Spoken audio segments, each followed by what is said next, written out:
All right, folks, on this Sunday, July 7th update, we're going to be talking about massive market manipulation and how to prepare for what's about to come into our cryptocurrency space, the broader markets, what's happening in this economy, and how we can prepare. As always, appreciate your support. It's ZachRector.com for all of our community resources. Let's rock and roll by starting out here. We're going to take a look at the Bitcoin chart. Bitcoin back down today to 56,900. It has climbed back up here a little bit recently after falling all morning down to basically 56.5. Starting to pop back up here, pushing towards 57. But the problem is the big rejection that we just got off of the 58,500 level. If we cannot hold 58, it is no man's land between 58 and 52.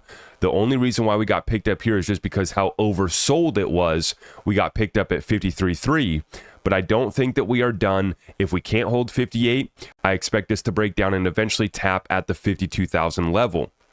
I'm going to get into some economic data here to show you what's happening, but I wanted to start out with a little bit of a mindset thing here. I'm going to share a quote from Warren Buffett as we navigate these markets, and I'm going to show you there's going to be a lot of manipulation, and the economy's not good, and massive market manipulation in this cryptocurrency space. As we clean all this up, it's important to understand what we can control. Let's take a look at this quote here from Warren Buffett. Until you can manage your emotions, don't expect to manage money. Rule number 1, you can't make a good buying decision when you're excited. And this is what's led myself and many of us, right, to overbuy, to FOMO buy into XRP. Definitely guilty of that. I'm not going to hide from that fact. I'm going to be accountable and recognize that I've gotten overexcited about an asset called XRP. More on that later. Rule number 2, you can't make a good selling decision when you're afraid. And so this is what we have to remember, is that we can control our emotions. We can control our business, our activity on a daily basis, no matter how much manipulation is going on, no matter what's happening in this economy. Is it going to be difficult to break through? Is it going to be tough to stay focused? Yes. But he or she who stays focused or gets focused first and stays focused longest will win most. And that's a quote from my mentor, Dan Pena. Let's get into it. This is the longest yield curve inversion in history, and yet folks still think that this time's going to be different. And what I mean by that is they think that we won't be entering a recession. Every time we've seen the yield curve inversion for this long, every single time it leads to a recession. And this just happens to be the longest, 502 consecutive trading days, the longest yield curve inversion in history, even surpassing the 78 to 1980 inversion under Fed Chair Paul Volcker. And remember, Paul Volcker, what he had to do to interest rates to bring inflation back down, and that's what led to this yield curve inversion and the recession that we hit at that time. Powell has only taken rates to 5%, nowhere even close. And we're starting to see the longest yield curve inversion in history. And folks think that we're going to achieve some sort of soft landing. It's an absolute joke. And they're setting you up for failure. The last 2 recessions began accelerating in June. This is from Finance Lot. If history repeats, the data we see in August will show a rapid deterioration of the economy in July. It will be undeniable by that point. This is a typical summer slowdown. Sell in May and walk away. We see it in the commodity space, in the precious metals, just in the broader investing world. Folks aren't interested in investing. I mean, I'm about to take off and go to the lake with my family. We're going to have a lake day. But here I am. I'm getting in my work before I take off to go to the lake, right? But for most folks, we're checked out for the summer, right? We're coasting through summer, enjoying time with family, and that's fantastic. But I also want us to understand that this opportunity, this lull, this little goalie that we're hitting in the market is going to be your opportunity to purchase these assets before this bull run does continue. Now, Citi just released their prediction that emergency rate cuts will begin in September. I wonder why. And so they're predicting 200 basis points of rate cuts between September and July of 2025. So basically, over the next year, they are expecting the Fed to cut rates by 2 percentage points or 200 basis points. Not to confuse anyone, it's 2%, right? So from a Fed funds rate of 5% down to 3.25%, okay? Now, why would they be doing this? because we're expecting the GDP is going to be slowing down. Will it go negative? Maybe not, but we are expecting it to slow down even further than what it did in Q1. Q1, we posted 1.4% GDP. That was cut in half. When we look at GDP, it's slowing. When we look at unemployment, it's terrible. Now, you got to look at the details, because if you look at the headlines, you know, they're trying to cover it up, but even the headline numbers are not looking good, as unemployment ticked up to 4% in May, and then on Friday we just got the reading for June, ticking up to 4.1%. Remember, the Fed had a target of 4% unemployment for the end of this year. We're already here, right? So this situation is accelerating. It's not looking good, and like I said, those in the mainstream media that are telling you that everything's just fine, enjoy your summer, they're setting you up for failure. On the flip side, those that are telling you that because the stock market's still going up, everything's fine, they're also setting you up for failure. Because this is how bubbles end. And this is what we're going to experience between now and the election. Nobody's coming to save us. If you think that even if the Fed does cut rates in September, that's going to save your bags, you're going to be sadly mistaken, because typically what we see is the markets fall off after the rate cuts, because it's a sign that the Fed has capitulated, that they're admitting how bad our economy has gotten. So please be ready. Now, into cryptocurrency. Some fake news being shared, and this is the manipulation that I'm talking about. You are going to see it continue from here. This is the playbook from these hedge funds. They talk their book. They go send their, top managers, their analysts to go talk on CNBC, and they're talking one thing while they're getting ready to offload on you, typically is what they're doing. Or they're talking bad about something while they're picking it up.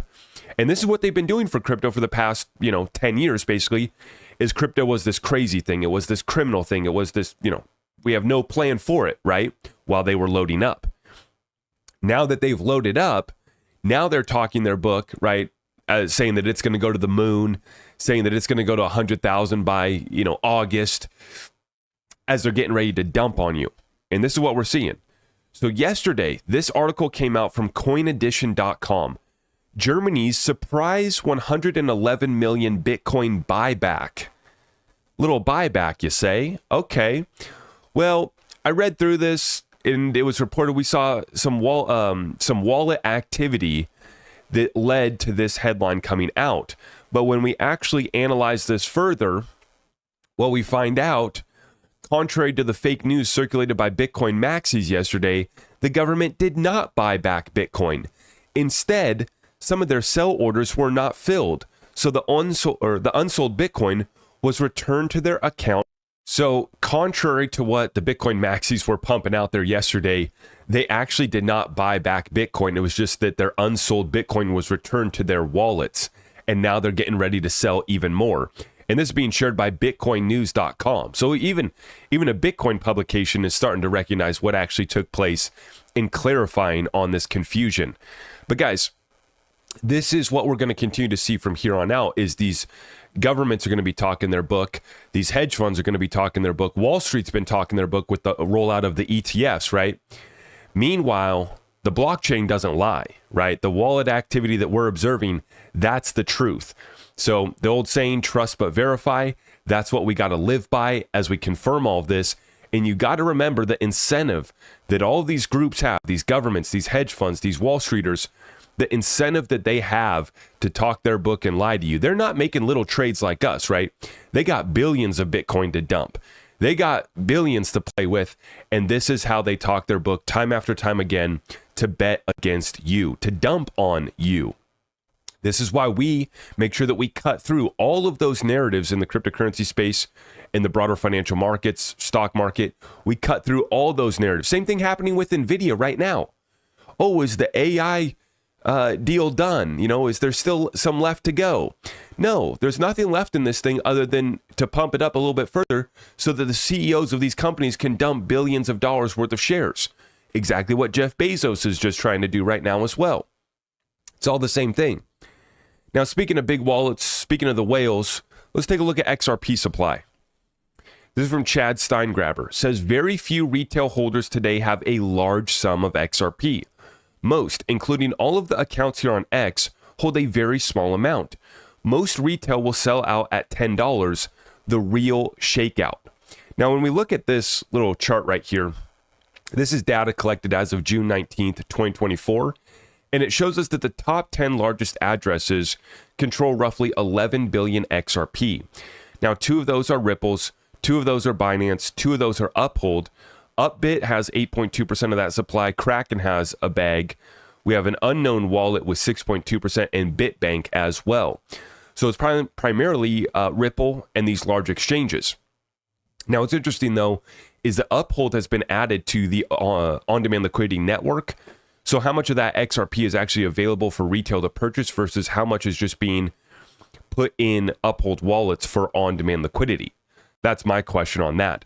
You know, we look, Coinbase, we know they have some XRP as well as a few other exchanges. But I firmly believe that there is a supply shock moment coming in for XRP when retail realizes just how little there is to actually buy. Because as I've, been talking about here in this episode, it only would take, a few $1 billion to soak up most of the supply that's actually available on the retail market. And even just placing some bigger orders, you can start to move the XRP price in a major way, right? This is where the pre-allocation contracts have come in. This is why you're not seeing XRP price move yet, is because all of these big orders, these big allocations that have been made, have been happening over the counter. They've been happening in pre-allocation contracts over the counter where it's not available for the public eye to see. And then one day, eventually, we're going to wake up and realize that there's not as much XRP out there as that we actually believe, right? And the difference, when someone's buying Bitcoin, right, typically, and I'm kind of generalizing here, you are seeing some governments add Bitcoin to their balance sheet because they do believe in it. They do believe that Bitcoin should be a reserve on their balance sheet. That's fine. That's respectable. Sure. But for the most part, Bitcoin is a play to buy at a price low and sell at a price high.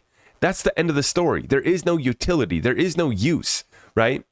Versus with XRP, the supply that's being allocated, the supply that's being bought up, that's mostly being intended to be used. And I also believe that there is an aspect of it that is a store of value as a reserve as well. So this is where, supply shock, I think, could come in for Bitcoin. That's also happening through the halving cycle as well. And then with the ETFs, right? But I believe that a supply shock's coming in for XRP based off the 2 factors of holding it as a reserve and then also using it for its utility. And the, public pools of liquidity are now being built through the AMM. This is going to be the public supply of liquidity versus private chains, private networks like the central bank network that Ripple's created, right? This is where XRP gets kind of taken out of public circulation, and will it ever come back is the question.